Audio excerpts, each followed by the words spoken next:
Welcome to the Rat Evening News. The citizens of Evrons had a brief moment to celebrate last week as the island's capital of Montignac was liberated from over 10 months of Russian occupation, prompting a partial Russian retreat to its southern, loyalist-controlled territory. The long campaign led by the US 4th Marines also allowed for the elimination of a number of high-ranking key Russian military personnel, including the destruction of a drone controller facility on Cavalry Hill. These strategic gains have been putting increasing pressure on an already fatigued and increasingly desperate Russian force. Initial reports from residents in the Lamentin region have, however, revealed that the Russian forces appear to be consolidating around the Doverit island chain, with increased military traffic in and out of the region. The Doverit Islands are a protected site of special scientific interest due to the rare fauna that appears on the southernmost islands and the deep coastal shelf that supports an array of protected marine life. This footage, captured by an amateur nature photographer, reveals that these deep coastal waters may be sheltering what experts believe to be a Typhoon-class Russian submarine, well within its minimum operating depth and capable of deploying a potential nuclear or chemical payload.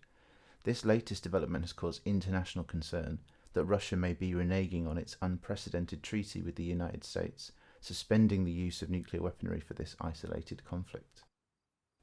With a number of new containers and warehouses having been apparently installed since the territory first fell to Russian occupation, rumours are spiralling that this could be the site that is responsible for producing the chemical weapons that have devastated parts of the island and killed or wounded hundreds of civilians.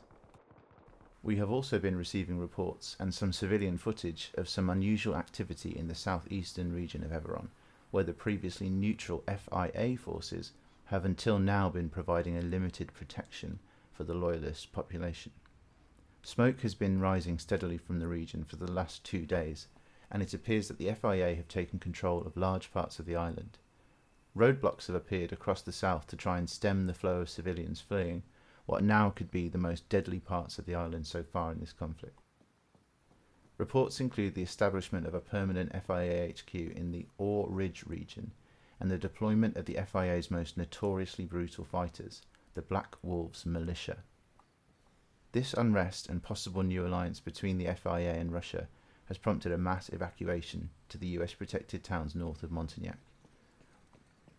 Multiple aid centres have been set up, including this one outside of Montignac College, to try and provide shelter and medical care to those who have braved the dangerous crossing to the north. We understand from some civilians arriving here that many have been without food, water and power for weeks, and some even report of eerie sirens sounding in the woods around their villages, the trademark howl of Black Wolves Militia after a successful kill.